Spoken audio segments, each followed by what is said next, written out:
కేసినేని నాని పిచ్చివాగుడు మానుకుంటే మంచిది. టీడీపీలో ఉన్న సమయంలో ఎలా ఉన్నావు? ఇప్పుడు నీ మొహం ఎలా ఉందో అద్దంలో చూసుకో. టికెట్ ఇప్పిస్తానని చెప్పి డబ్బులు వసూలు చేసిన చరిత్ర నీది. నీకు ఓటమి ఖాయం. నీ భవిష్యత్తు శూన్యం. 1,00,000 ఓట్ల తేడాతో నిన్ను చిత్తు చేస్తాం, సవాల్ చేస్తున్నాం అని బుద్ధ వెంకన్న అన్నారు.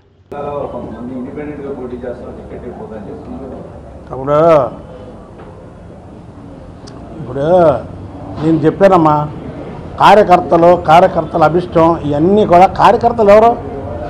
చంద్రబాబు నాయుడు గారి కార్యకర్తలు. వీళ్ళు బుద్ధ వెంకన్న కార్యకర్తలు కాదు. నేను ఓపెన్గా చెప్తున్నాను, నేను నా పేరే చెప్తాను, ఎందుకంటే వేరే వాళ్ళ పేర్లు నేను చెప్పను.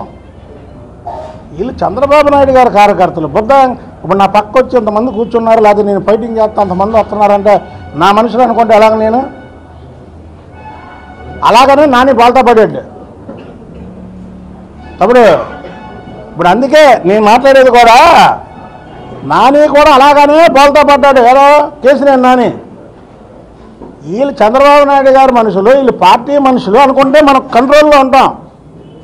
లేదు వీళ్ళు నా మనుషులు, చంద్రబాబు గారిని కూడా నేను రమ్మంటే వ్యతిరేకిస్తారు అనుకుంటే నాని పరిస్థితి అయింది. నానిదే ఎవరైనా పట్టుకొని 10 మంది వెళ్ళారా చెప్పండి?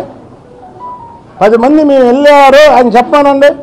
లేదా పాత ఫోటోలు, నాని పక్కన ఉన్నటువంటి ఫోటో నేను తీసుకొచ్చి పెట్టి అందులో రౌండ్ చేస్తా. వీళ్ళు వెళ్ళలేదు అని నేను పెడతా. అది పార్టీ బలం తమ్ముడు. ఇదంతా మన బలం కాదు, పార్టీ బలం.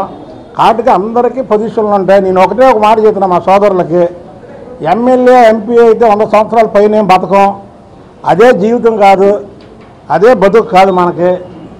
మనం జగన్మోహన్ రెడ్డిని దించాలి, చంద్రబాబు నాయుడు గారిని ముఖ్యమంత్రి చేయాలని ఒక అంకిత భావంతో పనిచేసాం. కాబట్టి మనం అదే పని మీద ఎన్నికలు అయ్యే వరకు ఉండాలి.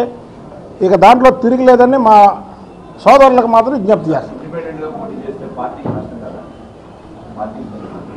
ఇండిపెండెంట్గా ఎవరు చేస్తారు తమ్ముడు? ఇప్పుడు నేను చెప్పాను కదా, నేను రాష్ట్రంలో నాకన్నా అలా నోటి ఫైట్ చేశాడని చెప్తావా? నువ్వు అడిగావు కదా ప్రశ్న. మీరు చెప్పండి, బుద్ధ వెంకన్న నాకంటే రాష్ట్రంలో ఎవరైనా ఫైట్ చేశారా?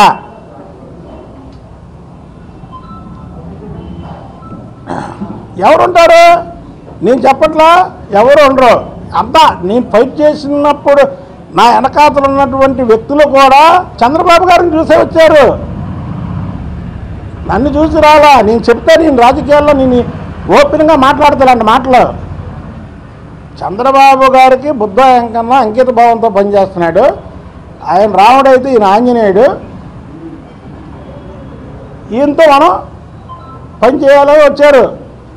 ఇవాళ ప్రతి ఒక్కరూ ఒక వానర్ సైన్యం అవ్వాలి.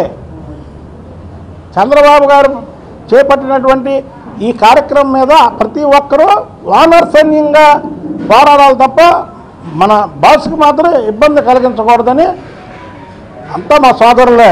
పాప వాళ్ళ మనసులో అట్టేని దాన్ని కూడా ఒప్పుకుంటారు. నేను వాళ్ళ మనసులో అట్టేని. దయచేసి మనం చంద్రబాబు గారికి మన వల్ల ఇబ్బంది కలిగేలాగా చేయకూడదని మనస్ఫూర్తిగా కోరుకుంటాం.